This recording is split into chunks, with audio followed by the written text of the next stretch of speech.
쿠팡이 3천만 명의 고객 정보를 유출한 사고를 낸 뒤 노출이라고 통지한 것과 관련해 개인정보보호위원회가 노출이 아닌 유출로 재통지하라고 지시했습니다. 누락된 정보를 다시 공개하고 7일 내에 조치 결과를 제출하라고 명령했습니다. 김태욱 기자입니다. 개인정보보호위원회가 쿠팡 개인정보 유출 사고와 관련해 긴급 전체 회의를 열었습니다. 앞서 쿠팡은 개인정보 유출 사실을 확인한 뒤 개인정보 노출 통지라는 제목으로 고객에게 안내했는데 개보인은 노출이 아니라 유출이라며 수정해 다시 공지하라고 지시했습니다. 개인정보 일부 노출 사고 발생에 대하여 안내하였을 뿐 유출 사실을 통지하지 않고 있으며 정보 주체의 2차 피해 방지를 위한 대책을 신속하게 마련하여 안내하지 않고 있어 국민의 불안이 가중되고 있는 상황입니다. 또 관련 내용을 홈페이지에 단기간 공지하고 공동현관 비밀번호 등 유출 항목 일부도 누락돼 국민 혼선을 초래한 만큼 유출 항목을 빠짐없이 반영해 재통지하라고 요구했습니다. 홈페이지 초기 화면이나 팝업창을 통해 일정 기간 이상 유출 내용을 공지하고 공동현관과 쿠팡 계정 비밀번호 변경 등 정보 유출로 인한 추가 피해 예방 요령도 적극 안내하라고 지시했습니다. 개보인은 또 현재까지 취한 피해 방지 대책의 실효성을 검토하라고도 했습니다.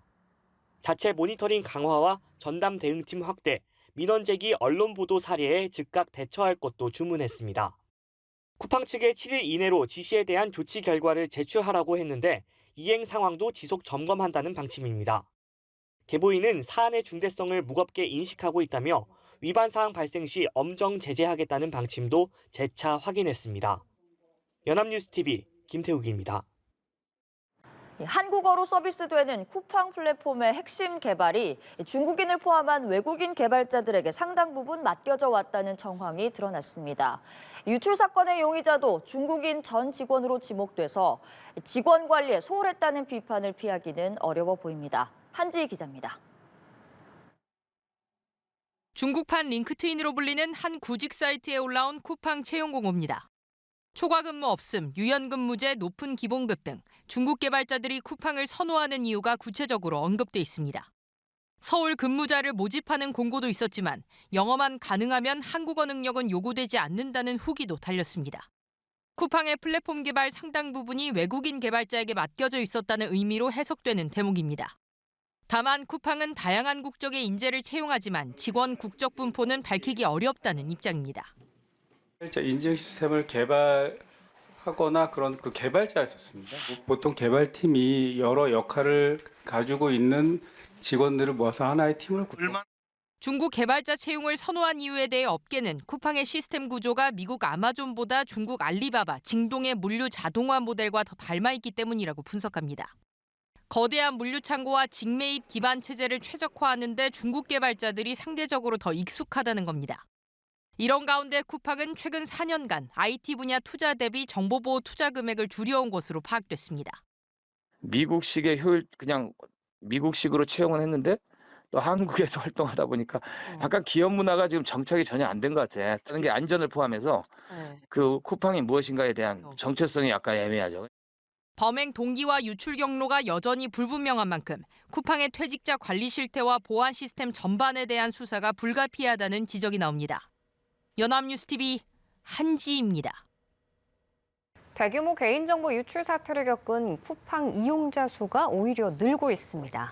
데이터 테크 기업 IGA웍스 모바일 인덱스에 따르면 이달 1일 기준 하루 동안 한 번 이상 접속한 이용자인 활성 이용자는 1,798만 8천여 명으로 집계됐습니다.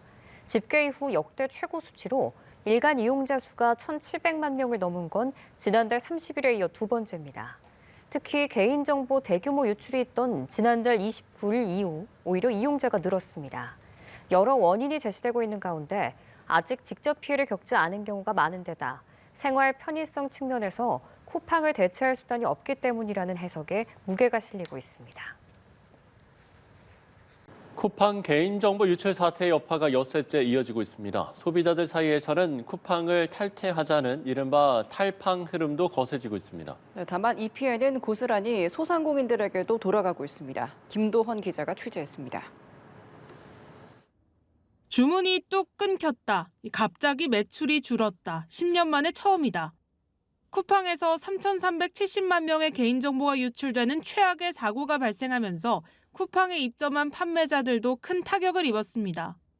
쿠팡에서 주방용품을 판매하는 한 업주는 유출 기사가 뜨고 이틀 정도 매출이 크게 주춤했다고 밝혔습니다. 소비자들 사이에서 쿠팡을 탈퇴하자는 이른바 탈팡 움직임이 거세지고 쿠팡 불매운동까지 확산하고 있는 영향입니다. 국내 이커머스 업계 1위인 쿠팡은 특히 영세 사업자들의 핵심 판로로 꼽히는데 실제로 쿠팡 플랫폼 입점업체 4곳 중 3곳이 소상공인입니다. 쿠팡 배달 앱인 쿠팡이츠에 입점한 외식업 소상공인들도 덩달아 울상입니다. 쿠팡 정보 유출 사태 당일날 매출이 좀 거의 저조하게 많이 떨어졌고요. 이에 소상공인연합회는 매출 손실과 관련한 실질적인 지원 대책을 수립하라고 목소리를 높였습니다. 이번 개인정보 유출 사태로 인해서 쿠팡 입점 소상공인들의 피해가 눈덩이처럼 불어나고 있는데요. 쿠팡 측은 소상공인 피해 지원 대책을 수립해서 발표해야 될 것입니다. 또 이미 유출된 정보를 악용할 경우 판매자의 영업 내역 등에도 접근할 수 있는 것 아니냐며 추가 피해를 막기 위한 대책 마련을 촉구했습니다. 사고 여파가 확산하는 가운데 쿠팡의 책임감 있는 후속 대처가 시급해 보입니다.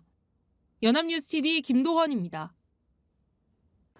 대규모 개인정보 유출 사고 발생 이후 쿠팡을 탈퇴하려는 회원이 늘고 있지만 이마저도 쉽지 않습니다. 무려 6단계를 거쳐야 해 불만이 가중되고 있는데요. 손해배상 소송 등 집단 대응도 본격화하고 있습니다. 박준혁 기자입니다. 해킹된 쿠팡 계정은 약 3,370만 건. 우리나라 성인 4명 중 3명이 피해자인 셈입니다. 현관 비밀번호와 구매 내역 등 민감한 정보가 다수 새어나간 데다 2차 피해 의심 사례까지 나오면서 소비자들의 불안감이 점점 커지고 있습니다. 쿠팡 고객인 저도 이렇게 문자를 통해 정보가 유출됐다는 사실을 확인했는데요. 다른 고객들의 생각은 어떨까요? 추가 범죄가 발생할 수도 있다는 지적이 좀 나오고 있거든요. 솔직히 불안한 마음이 좀 많이 크고요. 이제 매달 이용료도 좀 내고 적지 않은 돈을 내고 이용을 하고 있는데 좀 사과 문자 같은 것도 제대로 못 받은 것 같고 안내가 부족하지 않았나 싶은 마음이. 회원에서 탈퇴하는 탈쿠팡 움직임도 확산하고 있는데 무려 6단계를 거쳐야 해 단계를 밟다 보면 분통이 터집니다. 모바일 앱에서 마이 쿠팡 메뉴로 들어가 회원 정보 수정을 선택한 뒤 다시 PC 버전으로 이동을 한 뒤 이후 본인 확인, 설문 작성 등의 과정을 거쳐야 하는 겁니다. 온라인에선 탈퇴 방법을 공유하는 게시물이 인기를 끌 정도. 어렵사리 탈퇴해도 불안하긴 마찬가지입니다. 아파트 비밀번호라든지, 그러니까 아이가 혼자 있을 때도 있을 수 있는데 그거에 대한 걱정이 제일 커요. 탈퇴를 해도 그게 아직 남아 있는 상태니까는. 화가 나지만 생활 밀착형 서비스인 만큼 당장 끊기 어려워 울며 겨자 먹기로 서비스 이용을 이어갈 수밖에 없는 경우도 있습니다.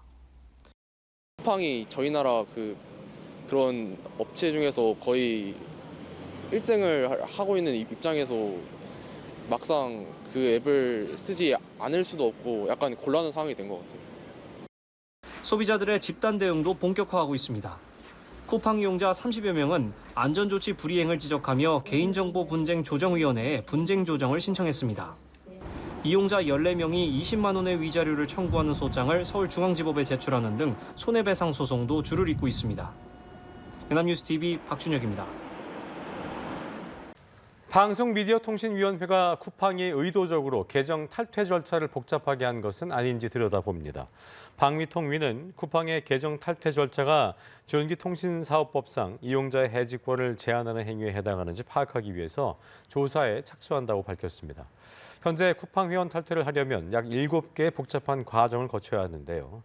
모바일의 경우 모바일로 진행을 하다가 다시 PC로 돌아가야 하기까지 합니다. 방미통위는 위법 행위가 확인되면 관련 법령에 따라 과징금을 부과하고 시정명령을 내릴 예정입니다.